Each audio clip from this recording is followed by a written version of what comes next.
Unit 1. Respond for a patient having a possible allergic reaction. We'll begin by taking body substance isolation precautions. Then we'll make certain the scene is safe to enter. According to dispatch, the nature of the illness is difficulty breathing, possibly due to an allergic reaction. Is this our only patient? Yes.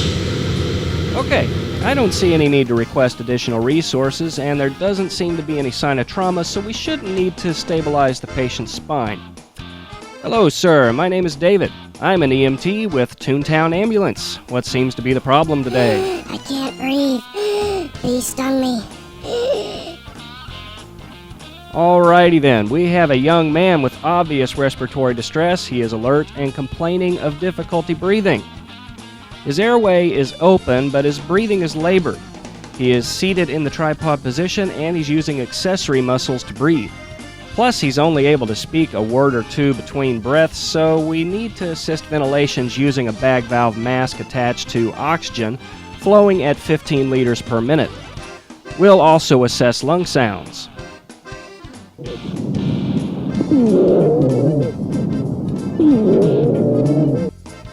Alright, we have bilateral wheezing on exhalation. There doesn't seem to be any sign of major bleeding, so we'll move on to assess for the presence of a radial pulse. Okay, pulse is rapid and weak. Skin is blotchy, red, warm, and moist. Sir, can you tell me your name? It's Adam. And where are you right now? I'm at the park. Please help. Can you tell me what year it is? It's 2010. Alright, the patient is awake, alert, and oriented times 3. Let's take a quick look at that leg. The stinger appears to have been removed. This is a high priority patient, so we need to load and go right now. Sir, do you take any medications? I take an albuterol inhaler and an epi-pen. And do you have them with you? Okay, we'll take them along for the ride. Come on, let's go! It's time for the secondary survey. Because the patient is unstable, we will do this en route rather than waste precious time on scene. And because he's able to answer questions, we'll start the secondary survey with sample history. Sir, what were you doing when this began? I was just playing soccer in the park when a bee stung me. Okay, did your breathing difficulty begin gradually or all of a sudden? It was sudden. All right. Does anything seem to make this problem better or worse? Just taking a deep breath makes it hurt. And how would you describe the pain and discomfort? It's just like a chest tightness when I try to breathe. All right, any other complaints? Does the discomfort, does it travel anywhere else? No, it doesn't. And how severe would you say this is on a scale of 0 to 10, with 10 being the worst that you can imagine? It's a 10. All right. And how long ago did this happen? I don't know, maybe 15 minutes ago. Sir, are you allergic to anything? Just bees.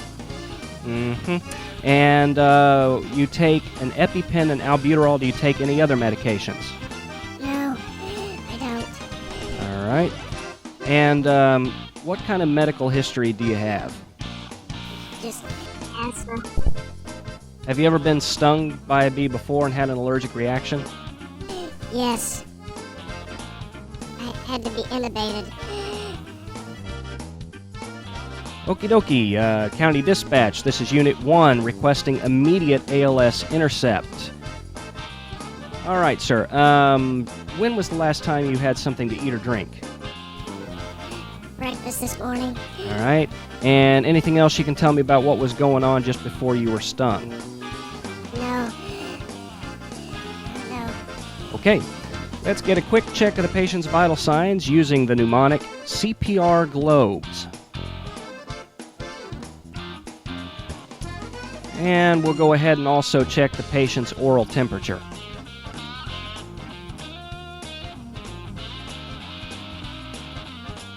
Medical control, this is Unit 1. We have an 18-year-old male in respiratory distress following a bee sting to the left leg. He is currently awake, alert, and oriented ×3. He has a capillary refill that is less than 2 seconds. Pulse is 106 and weak. Respirations are 30 and labored with expiratory wheezing bilaterally. His blood glucose is 90. Oxygen saturation is 96% on high-flow oxygen with BVM assistance. His blood pressure is 132/82. Eyes are pearl. And his skin is blotchy red and warm. We have an epi-pen and albuterol that is prescribed to him. May we assist him in taking these medications? Yes, you may administer both medications. Don't forget to double-check the 5 rights before administering any medication. Okay, we have assisted the patient with his meds. In about 5 minutes, we'll need to reassess his condition. Now would be a good time to consider the need for a detailed head-to-toe examination. In this case, if we suspect there might be another bee sting somewhere on the patient's body, we need to find it and remove the stinger if it's still there. Okay, it's been 5 minutes, so let's begin the ongoing assessment. We'll repeat our initial assessment, checking mental status and ABCs. We'll reassess vital signs. And we'll repeat the focused assessment, paying close attention to the site of the bee sting and any changes in the patient's respiratory condition. We also want to see how the patient is responding to the treatments. So, how are you feeling, sir? I'm feeling much better now.